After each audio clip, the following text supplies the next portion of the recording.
বিশ্বকাপের উত্তাপের মাঝে ভারতীয় ড্রেসিং রুমে এক অপ্রত্যাশিত দুশ্চিন্তা ঢুকে পড়েছে। আলোচনার কেন্দ্রে হসপিটাল আপডেট।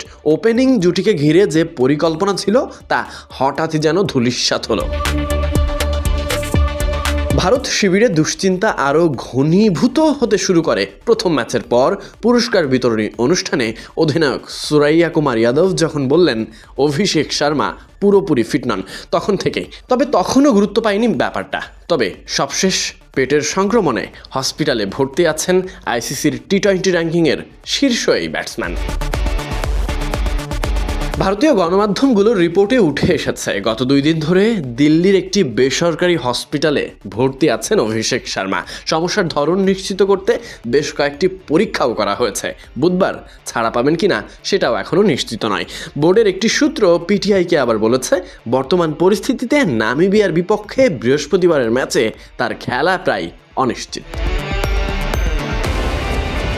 বিশ্বকাপে ভারতের প্রথম ম্যাচে যুক্তরাষ্ট্রের বিপক্ষে প্রথম বলেই আউট হয়েছিলেন অভিষেক শর্মা। সীমানায় ধরা পড়েছিলেন ছক্কা হাঁকানোর চেষ্টায়। এরপর আর ফিল্ডিংয়েও নামেননি।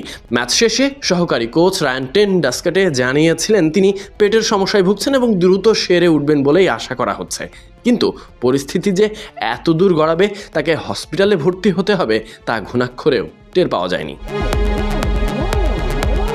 অভিষেক শেষ পর্যন্ত খেলতে না পারলে শেষ ম্যাচে ওপেন করতে পারেন ভারতীয় আরেক ব্যাটার উইকেট কিপার যার নাম সঞ্জু স্যামসন। নিজের ফর্মহীনতা আর ঈশান কিশনের ভালো ফর্মের কারণেই একসময় দল থেকে ছিটকে পড়েছিলেন তিনি। তবে এবার সামনে সুযোগ এসেছে নিজেকে আরও একবার নতুন করে প্রমাণ করার। সুতরাং ওদের মাঝে সুসংবাদ সঞ্জু স্যামসনের জীবনে।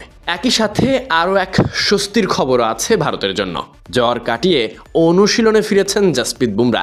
সব মিলিয়ে নামিবিয়া ম্যাচের আগে ভারতের প্রস্তুতিতে দ্বিমুখী প্রতিক্রিয়া। একদিকে যেমন স্বস্তি, অন্যদিকে অপেক্ষা অভিষেক শর্মার শারীরিক অবস্থা।